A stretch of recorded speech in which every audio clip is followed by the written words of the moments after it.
में वीडियोस बना रहे हैं, तो कृपया करके आप लोग प्लीज हमारे इस चैनल को सब्सक्राइब करिए और हमारे साथ जुड़ने की कृपया करें। तो चलिए, सबसे पहला जो आप लोग का अध्याय है वो है वास्तविक संख्या यानी रियल नंबर। तो चलिए शुरू करते हैं। तो प्रश्नावली 1.1 की तरफ बढ़ते हैं। तो चलिए, इस अध्याय को शुरू करने से पहले हमें कुछ बेसिक चीजों को जान लेना होगा कि इस अध्याय में है क्या, हमें क्या जानना है, क्या नहीं जानना है। तो चलिए स्टार्ट करते हैं। तो सबसे पहले हम लोग कुछ नंबर्स ले लेते हैं। जैसे कि देखिए, यहाँ पे हमने 13 लिया। इस 13 को हम लोग 3 से भागा देंगे। ठीक है, अगर 3 से भागा देते हैं तो ये 4 से जाएगा। 3 इंटू 4 12 होता है। यहाँ पे बच गया 1। तो देखिए, ये एक भागा हुआ भाग विधि हुआ।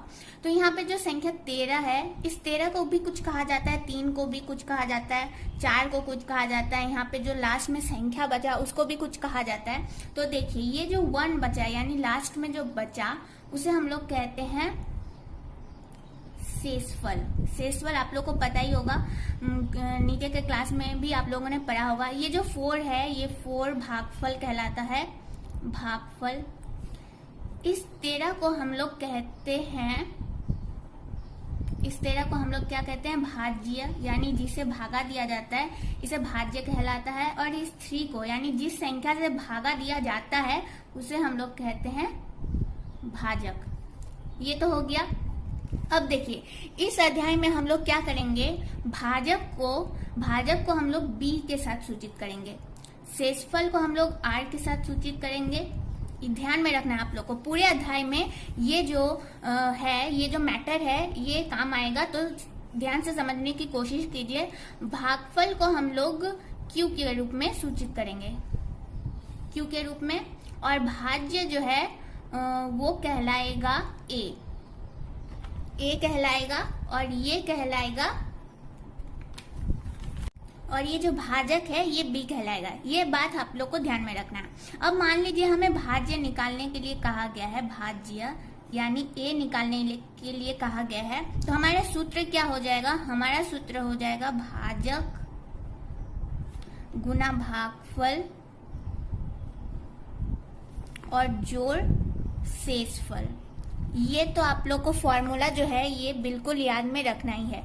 यानी ए बराबर क्या हो गया, भाजक को हम लोग किसे सूचित करते हैं, तो बी से, भागफल को क्यू से, और प्लस शेषफल को आर से।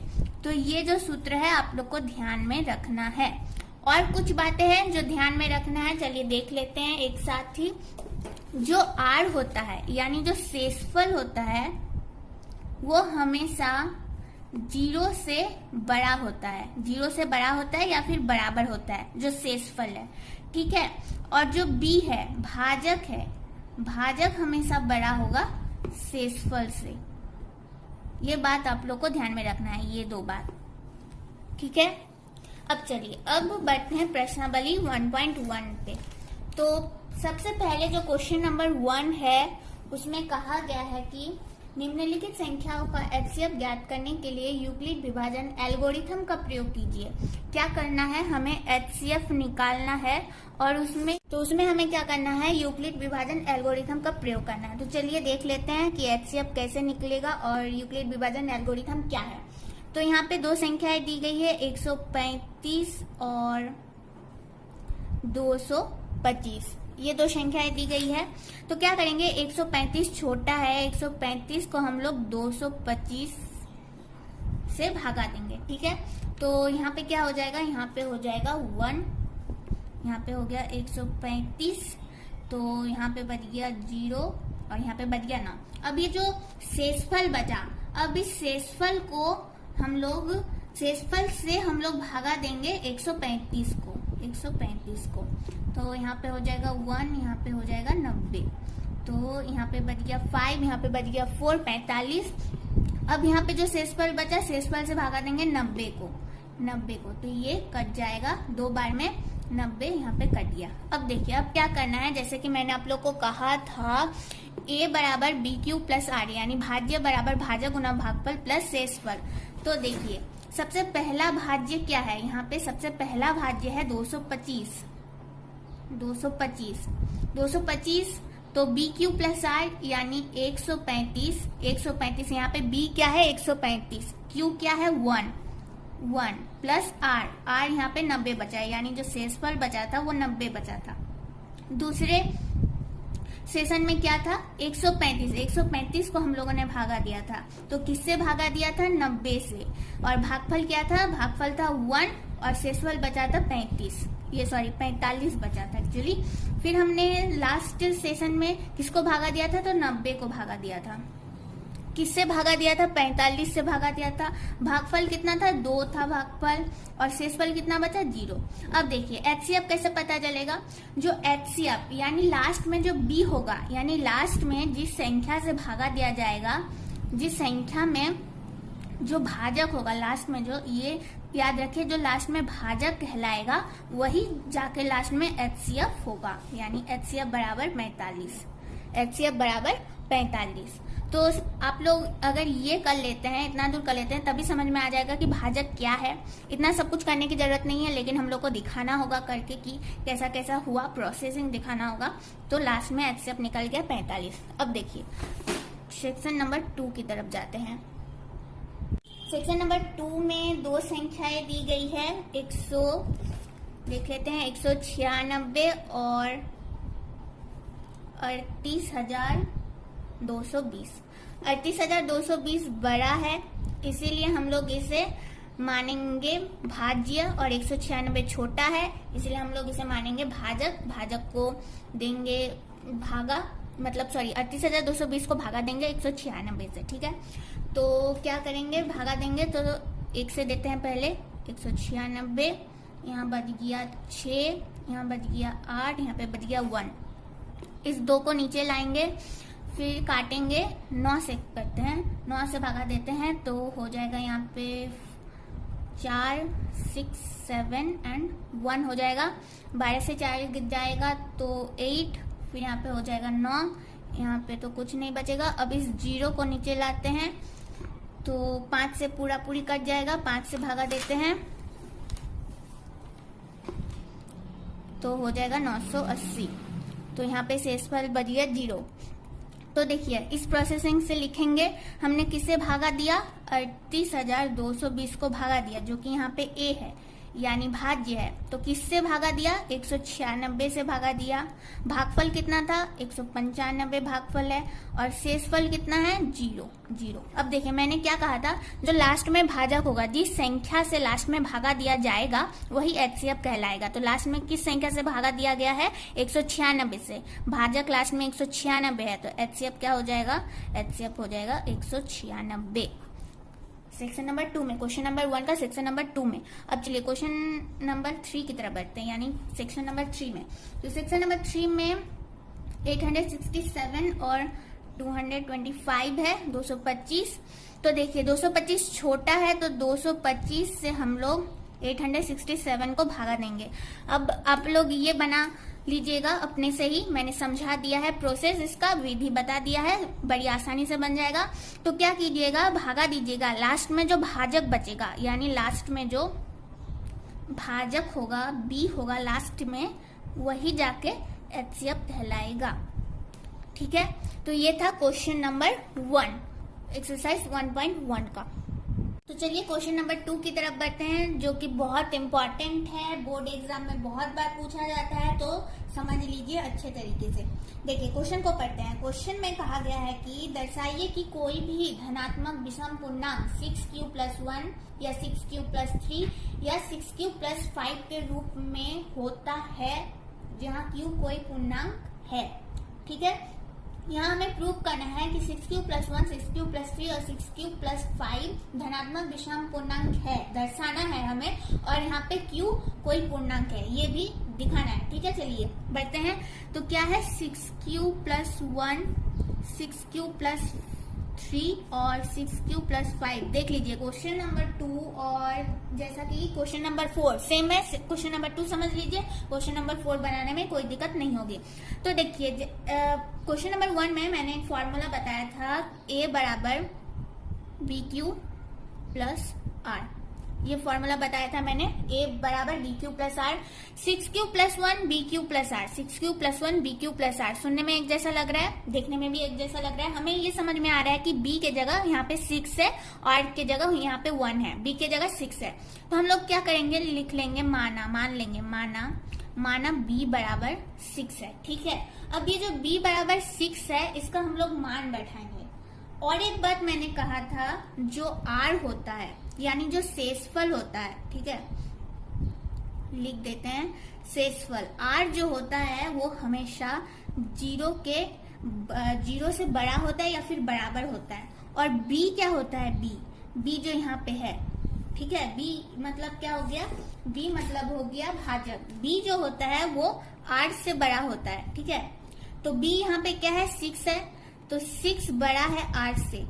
अगर r 6 से छोटा है, एक ही बात हो गई, 6 बड़ा है r से और r छोटा है 6 से, तो अगर r 6 से छोटा है तो r का संभव मान क्या हो सकता है, अगर 6 से छोटा है r तो r का संभव मान क्या क्या हो सकता है, 1 2 3 4 और 5, 1 2 3 4 5 हो सकता है, 6 नहीं हो सकता, 6 से छोटा होगा r का मान। ठीक है, तो हम लोग इस सिचुएशन को बारी बारी बैठाएंगे और बी के स्थिति को बारी बारी बैठा के देखेंगे। ठीक है, तो हम लोग का हो जाएगा, दर्शाना हो जाएगा, सिद्ध करना हो जाएगा। तो अब देखिए हम लोग लिखेंगे जब r का मान 1 है, जब r का मान 1 है तो a बराबर क्या हो जाएगा, a बराबर formula B Q plus R. b हमने क्या माना है, 6 माना है, q तो q ही रहेगा और r का मान यहाँ पे क्या है 1, 6q प्लस 1। सिद्ध हुआ कि ये एक धनात्मक पूर्णांक है, सिद्ध हो गया।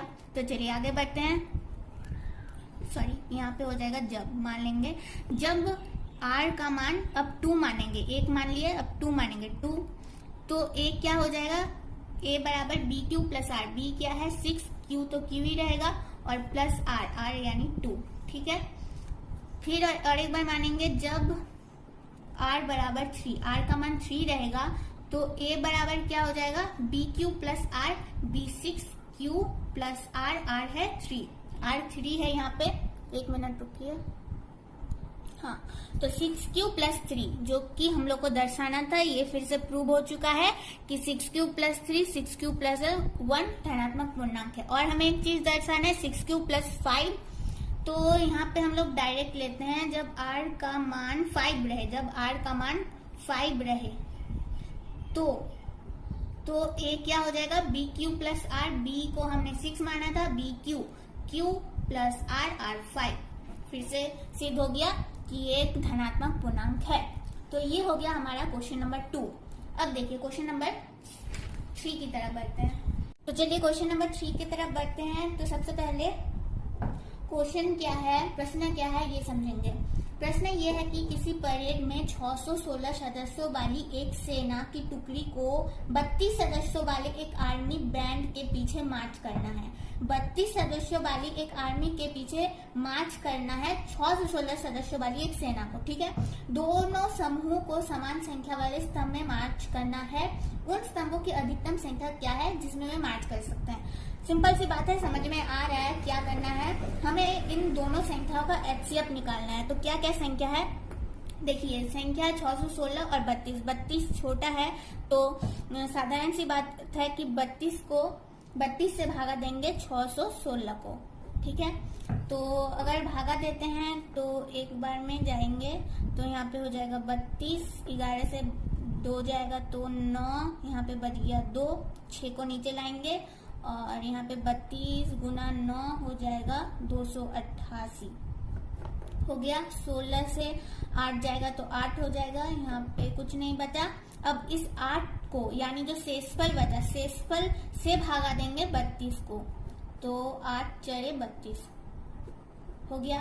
अब देखिए जैसा कि मैंने कहा था कि एचसीएफ हमेशा लास्ट में जो बी होता है, लास्ट में जो भाजक होता है वही एचसीएफ कहलाएगा। हम दर्शा देते हैं, तो पहले कैसे दर्शाएंगे, 616 बराबर 32 इंटू यानी 32 गुना 19 प्लस शेषफल कितना बचा था पहली बार में 8। फिर लास्ट में हम लोगों ने 32 को भागा दिया किससे, 8 से, भागफल था 4 और शेषफल बचा था 0। तो लास्ट में जो भाजक है, जो लास्ट का भाजक है यानी जो बी है वही HCF होगा। जो लास्ट में भाजक बचा बी वही HCF होगा, तो HCF बराबर 8। तो क्या कहा गया था क्वेश्चन में, स्तंभों की अधिकतम संख्या क्या है, तो हम लोग लिख सकते हैं अतः स्तंभों की अधिकतम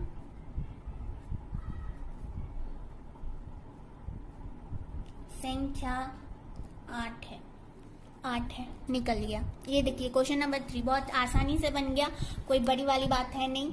तो चलिए आगे, तो चलिए अब क्वेश्चन नंबर 4 की तरफ बढ़ते हैं। तो जैसा कि मैंने कहा था कि क्वेश्चन नंबर 4 जो है वो बिल्कुल क्वेश्चन नंबर 2 की तरह है। तो क्वेश्चन नंबर 4 देखिए आप लोग अपने किताब में। तो क्वेश्चन 4 में कहा गया है कि यूक्लिड विभाजन प्रमेयिका का प्रयोग करके दर्शाइए कि किसी धनात्मक पूर्णांक का वर्ग किसी पूर्णांक m के लिए 3m या 3m+1 के रूप का होता है। क्या होता है? 3m या 3m+1 के रूप में होता है। ये हमें सिद्ध करना है। और देखिए क्या कहा गया है कि धनात्मक पूर्णांक का वर्ग, हमें यहाँ पे वर्ग लेना है। वर्ग मतलब क्या होता है? वर्ग मतलब होता है स्क्वायर। वर्ग मतलब क्या होता है? स्क्वायर होता है। तो चलिए जैसे हमने क्वेश्चन नंबर 2 में किया था शुरुआत में, तो और एक बार मैं रिवीजन करवा देती हूँ। जो r होता है वो 0 से बड़ा होता है या फिर बराबर होता है, और b जो होता है यानी भाजक जो होता है वो r से हमेशा बड़ा होता है।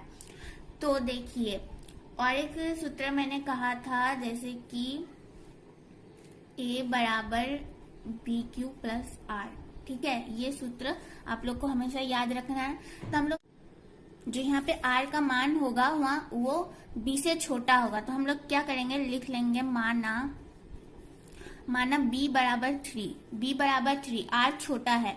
r अगर छोटा है b से तो r का संभव मान क्या हो जाएगा? r का संभव मान 0, 1 और 2 हो जाएगा, क्योंकि r जो है वो b से छोटा है, तो r का संभव मान 0, 1, 2 हो जाएगा, ठीक है। तो हम लोग अब स्थिति देखेंगे। स्थिति नंबर 1 में लिखेंगे जब r बराबर 0 है, जब r बराबर 0 है तो a बराबर कितना हो जाएगा? a बराबर BQ प्लस r।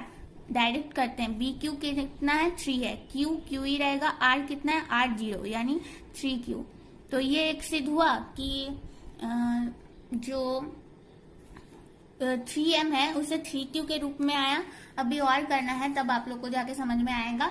तो देखिए क्वेश्चन में क्या कहा गया था कि धनात्मक पूर्णांक का वर्ग। अब क्या करेंगे हम लोग, समीकरण के दोनों पक्ष में लिखना होगा, हम लोग को जरूरी है लिखना। समीकरण के दोनों पक्षों में वर्ग लेने पर यानी स्क्वायर बैठाएंगे, ठीक है।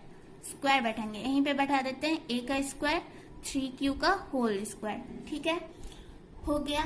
अब देखिए a का स्क्वायर ही रहेगा, 3q का होल स्क्वायर कितना हो जाएगा? 9q का स्क्वायर। 9q का स्क्वायर, a स्क्वायर को a स्क्वायर लिखते हैं। अब 9q स्क्वायर को हम लोग 3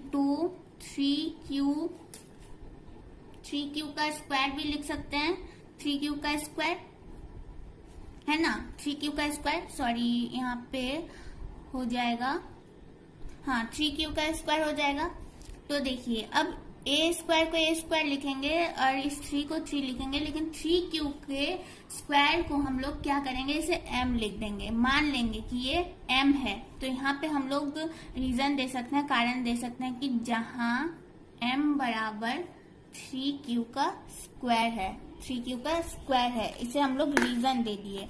तो देखिए a स्क्वायर बराबर निकल गया कि 3m है, तो ये सिद्ध हो गया यहाँ पे कि ये 3m धनात्मक पूर्णांक है। ये तो स्थिति 1 की बात हो गई, जब r बराबर हमने 0 लिया था। अब हम लोग लेंगे जब r बराबर 1 लेंगे, ठीक है, जब r बराबर 1 लेंगे, तो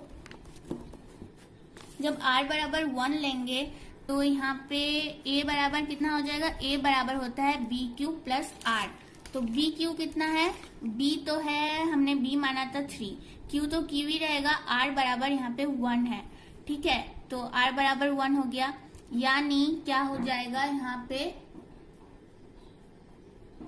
अब क्या करेंगे, समीकरण के दोनों पक्षों में हम लोग स्क्वायर बैठाएंगे। ए स्क्वायर 3q+1 का होल स्क्वायर। यहाँ पे हम लोग डिवीजन दे देंगे कि समीकरण के दोनों पक्षों में वर्ग लेने पर या देने पर, आप लोग कुछ भी लिख सकते हैं, वर्ग लेने पर। ठीक है, अब देखिए ए स्क्वायर को ए स्क्वायर, अब 3q+1 का स्क्वायर, इसे हम लोग a+b के होल स्क्वायर के रूप में है। देखिए a+b का होल स्क्वायर क्या होता है, a²+2ab+b²। इस फॉर्मूला के रूप में हम लोग इस 3q+1 के होल स्क्वायर को तोड़ेंगे। a²+2ab+b² नहीं तो a²+b²+2ab, एक ही बात होता है।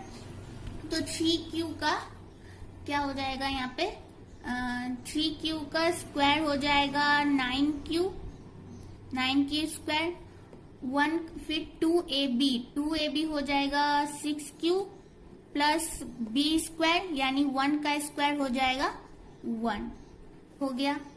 अब क्या करेंगे, a स्क्वायर, अब इन तीनों के दोनों के बीच 1+1 को +1 ही लिखेंगे। इन दोनों के बीच हम लोग एक कॉमन ले लेते हैं, 3 कॉमन ले लेते हैं।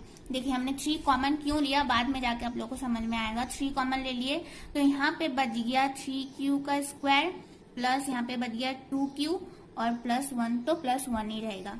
अब a स्क्वायर को a स्क्वायर लिखते हैं, 3 को 3 लिखते हैं, और यहाँ पे देखिए 3q² प्लस 2q को हम लोग m मान लेते हैं +1। यहाँ पे हम लोग रीजन दे देंगे जहां m बराबर, m का मान हमने कितना लिया है यहाँ पे 3q का स्क्वायर प्लस 2q। यहाँ हमने m को इतना मान लिया और इस जगह के बदले m को यहाँ पे बैठा दिया, तो यहाँ पे 3m+1 प्रूव हो चुका। हालांकि हमें 3m+1 तो प्रूव नहीं करना है, हमें 3m+1 ही प्रूव करना था, सिद्ध करना था धनात्मक पूर्णांक। ये धनात्मक पूर्णांक सिद्ध हो चुका है। ठीक है, और एक बार आप लोग क्या कर सकते हैं, यहाँ पे जैसे मैंने जब r बराबर 1 लिया, मैं यहाँ समझा देती हूँ। तो आप लोग जब r बराबर 2 लीजिएगा तो a का मान कितना निकल जाएगा, a का मान निकल जाएगा 3q+2 निकल जाएगा। फिर आप लोग दोनों पक्षों में स्क्वायर बैठाइएगा, अब 3q+2 के स्क्वायर को अगर हम लोग a+b के होल स्क्वायर के रूप में विभाजित करते हैं तो कितना हो जाएगा, 9q का स्क्वायर प्लस 2ab हो जाएगा, 12q हो जाएगा, प्लस b का स्क्वायर यानी 2 का स्क्वायर 4 हो जाएगा। अब इन तीनों के बीच कॉमन ले लीजिएगा। कॉमन लेने के पहले क्या कीजिएगा कि 9q² प्लस 12q और इस 4 को हम लोग 3+1 लिखेंगे। ठीक है, अब इन तीनों के बीच 3 कॉमन ले लीजिएगा, फिर जितना आएगा, अच्छा हम कर ही देते हैं, दिखा देते हैं आप लोग को। तो यहाँ पे तीनों के बीच 3 कॉमन ले लीजिएगा और यहाँ पे बच जाएगा 3q का स्क्वायर प्लस 12q में 4q बचेगा और यहाँ पे +1 बचेगा और ये +1 ही रहेगा। ठीक है, अब इस पूरे को m मान लीजिएगा और लिख दीजिएगा कि जहाँ m बराबर 3q² प्लस 4q प्लस 1 है तो 3m+1 आ जाएगा फिर से। तो इस प्रकार 3m और 3m+1 सिद्ध होता है कि वो लोग धनात्मक पूर्णांक का वर्ग है और जहाँ पूर्णांक m है। तो ये था क्वेश्चन नंबर 4 जो कि बहुत इजी था क्वेश्चन नंबर 2 की तरह। तो चलिए अब क्वेश्चन नंबर 5 की तरफ बढ़ते हैं। तो क्वेश्चन 5 में क्या है, क्वेश्चन पढ़ते हैं। यूक्लिड विभाजन प्रमेयिका का प्रयोग करके दर्शाइए कि किसी धनात्मक पूर्णांक का घन 9m+1 या 9m+8 के रूप का होता है। सेम प्रोसेस होगा लेकिन यहाँ पे देखिए थोड़ा सा अलग है। यहाँ पे कहा गया है कि जो धनात्मक पूर्णांक का क्यूब है, क्यूब ही कहा गया है, घन कहा गया है। घन का मतलब होता है क्यूब, यानी a का घन अगर बोला जाए तो a का घन मतलब a³ यानी a के घात कितना है, 3 है। ठीक है, ये बात आप लोग को ध्यान रखना है। a² यानी a का स्क्वायर यानी a के घात में 2 है। ठीक है, तो यहाँ पे हमें क्यूब लेना है यानी घन लेना है, यानी a का घात कितना है, 3 है। तो फिर बाद बाकी सेम बनेगा जितना भी क्वेश्चन नंबर 2 और क्वेश्चन नंबर 4 में है। तो यहाँ पे देखिए, यहाँ पे थोड़ा सा प्रोसेस अलग है। हम लोग क्या करेंगे, यहाँ पे लिखेंगे कि माना x एक धनात्मक पूर्णांक है, मान लेंगे, लिखेंगे माना x एक धनात्मक पूर्णांक है। अतः हम लोग क्या लिख सकते हैं, अतः हम लोग लिख सकते हैं कि 3q प्लस 1 और 3q प्लस 2, ठीक है, इसे लिख दिया। अब क्या करेंगे कि ये जो x है और ये 3q सेम है, क्योंकि ये भी धनात्मक पूर्णांक है, हमने सिद्ध किया था। देखिए क्वेश्चन नंबर 2 में था 6q प्लस 1, तो 3q प्लस 1 सेम है, सिर्फ यहाँ पे संख्या अलग अलग है। तो हम लोग लिख सकते हैं कि जब x क्यूब, सॉरी क्यूब तो पहले नहीं होगा, हम लोग देना पड़ेगा, x बराबर 3q। अब क्या करेंगे, समीकरण के दोनों पक्षों में वर्ग रखेंगे, सॉरी समीकरण के दोनों पक्षों में घन रखेंगे। समीकरण के दोनों, क्योंकि हमें यहाँ घन रखने के लिए कहा गया है कि समीकरण के दोनों पक्षों में घन रखने पर, हो गया। तो यहाँ पे हो जाएगा x क्यूब, यहाँ पे हो जाएगा 3q का होल क्यूब, तो x क्यूब भी होगा। इसे सॉल्व करते हैं, 3q का होल क्यूब हो जाएगा 27, q का क्यूब तो x क्यूब। अब 27 q क्यूब को हम लोग लिखेंगे 9 बाहर ब्रैकेट के बाहर ला देते हैं, तो यहाँ पे बच जाएगा 3q का होल क्यूब, तो यहाँ पे हो गया x क्यूब। और अब क्या करेंगे 9, अब 3q का होल क्यूब को हम लोग यहाँ पे m मान लेंगे, m का मान यहाँ पे 3q का होल क्यूब है। यहाँ पे हमें रीजन देना होगा कि जहाँ m बराबर 3q का क्यूब है, क्योंकि पता चलना चाहिए कि ये m कहाँ से आया। तो 9m सिद्ध हो चुका। अब हम लोग क्या करेंगे, लिखेंगे जहां x बराबर 3q प्लस 1 हो, 3q प्लस 1 हो।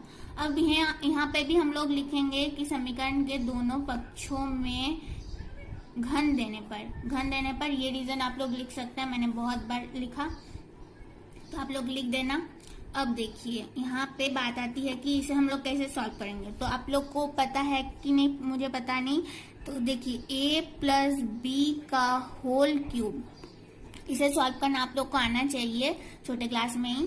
तो a प्लस बी का होल क्यूब होता है a cube plus 3a square b plus 3ab square plus b cube. इसे ध्यान रखना है आप लोग को, ठीक है। तो इस 3q प्लस 1 के क्यूब को हम लोग इस रूप में विभाजित करेंगे, a cube plus 3a square b plus 3ab square plus b cube. तो देखिए a क्यूब है, a के जगह यहाँ पे क्या है, a के जगह यहाँ पे है 3q, तो 3q, a के जगह 3q है, तो 3q का क्यूब कितना हो जाएगा, 3 को 3 से गुना करेंगे तो 27q का क्यूब हो जाएगा, हो गया। 3a स्क्वायर b यानी 3 इंटू a का स्क्वायर 3q का स्क्वायर, 3q का स्क्वायर कितना हो जाएगा 9, फिर 9 को 3 से गुना करेंगे तो 27, तो 27 क्यूब हो गया। फिर यहाँ पे क्या है 3ab स्क्वायर, तो यहाँ पे कितना हो जाएगा b स्क्वायर, तो 1 का स्क्वायर ही होगा a, 3 इंटू 3 कितना हो जाएगा 9, तो 9 क्यूब हो गया। b क्यूब b के जगह यहाँ पे 1 है, 1 का क्यूब कितना हो जाएगा 1 हो जाएगा, हो गया। अब x क्यूब, अब इन तीनों के बीच हम लोग कॉमन ले लेंगे, 9 को कॉमन ले लेते हैं, 9 को कॉमन ले लेंगे तो यहाँ पे 3 क्यूब बच जाएगा, 3q स्क्वायर बच जाएगा, यहाँ पे क्यूब बच जाएगा और ये प्लस 1 रह जाएगा, x क्यूब। अब 9, अब इस पूरे को हम लोग मान लेंगे m और ये प्लस 1 आ गया। यहाँ पे रीजन दे देंगे हम लोग कि जहाँ r बराबर 3q का cube 3q square plus q है, ठीक है। यहाँ भी सिद्ध हो गया कि 9m+1 जो कि एक धनात्मक पूर्णांक है। इतना दूर हो गया। अब हमें 9m+8 भी प्रूव करना है। 9m+8 तो यहाँ पे हम लोग मान लेंगे जहां x बराबर 3q+2 हो, 3q+2 हो। तो यहाँ भी सेम प्रोसेस, समीकरण के दोनों पक्षों में हम लोग बैठाएंगे क्यूब यानी घन बैठाएंगे। रीजन लिख दीजिएगा कि समीकरण के दोनों पक्षों में क्यूब यानी घन रखने पर, ठीक है। तो a cube plus 3a² b plus 3ab² plus b cube इस रूप में विभाजित करेंगे इसको भी a प्लस b के होल क्यूब के रूप में। तो यहाँ पे a क्यूब यानी 3q का क्यूब कितना हो जाएगा 27q का क्यूब प्लस 2a² b यहाँ पे कितना हो जाएगा, तब यहाँ पे हो जाएगा 54q² हो गया। फिर कितना हो जाएगा, फिर है 3ab², देखिए यहाँ पे 3ab² है तो 3 × ab² हो जाएगा यहाँ पे 36q प्लस b का क्यूब, तो यहाँ पे 2 का क्यूब कितना हो जाएगा 8 हो गया। अब देखिए यहाँ पे हम लोग कॉमन लेंगे, इन तीनों के बीच कॉमन लेंगे, 9 को कॉमन ले लेते हैं। तो यहाँ पे बच जाएगा 27 से 9 निकाल लेंगे तो यहाँ पे बच जाएगा 3q का क्यूब, 54q² से 9 निकालेंगे तो 6q² प्लस 36q से 4q निकालेंगे प्लस 8 तो x³ 9, इस पूरे को हम लोग m मान लेंगे प्लस 8। प्रूव हो गया कि x³ बराबर 9m+8। तो यहाँ पे हम लोग रीजन देंगे कि जहाँ m बराबर 3q, यानी इस पूरे को हमने m माना तो यहाँ पे रीजन देना होगा कि जहाँ m बराबर 3q का cube plus 6q² plus 4q हो गया। तो देखिए हमने यहाँ पे सबसे पहले माना था कि माना x एक धनात्मक पूर्णांक है। तो यहाँ पे भी कहा गया था कि किसी धनात्मक पूर्णांक का घन यानी किसी धनात्मक पूर्णांक का घन 9m+1 9m+8 के रूप का होता है। इसको हमें दर्शाना था जो कि हमने दर्शा दिया। यहाँ पे x³ बराबर 9m+8, यहाँ पे x³ बराबर 9m+1, यहाँ पे x³ बराबर 9m प्रूव हो चुका है। और x को हमने क्या माना था, सबसे पहले धनात्मक पूर्णांक है। तो यहाँ पे सिद्ध हो जाता है कि 9m 9m+1 और 9m+8 जो कि एक धनात्मक पूर्णांक के बराबर है। तो ये था क्वेश्चन नंबर 5। क्वेश्चन नंबर 4 भी हमने देख लिया और क्वेश्चन नंबर 1, 2 को भी बेहतर से हम लोग ने समझ लिया। तो ये था प्रश्नावली 1.1 अध्याय 1 का। तो आई होप आप लोग को समझ में आ चुका होगा सारा चैप्टर, यानी सारा जो प्रश्नावली 1.1 है समझ में आ चुका होगा। तो अगर आप लोग को अच्छा लगे तो प्लीज लाइक कीजिए। कहीं भी प्रॉब्लम होता है तो कमेंट बॉक्स में कमेंट कर सकते हैं। और अगर आप लोग को अच्छा लगे तो प्लीज सब्सक्राइब कीजिए और आगे के भी वीडियोस जल्दी जल्दी आते रहेंगे। आप लोग का जो सिलेबस है वो कंप्लीट करवा दिया जाएगा। तो प्लीज सब्सक्राइब कीजिए।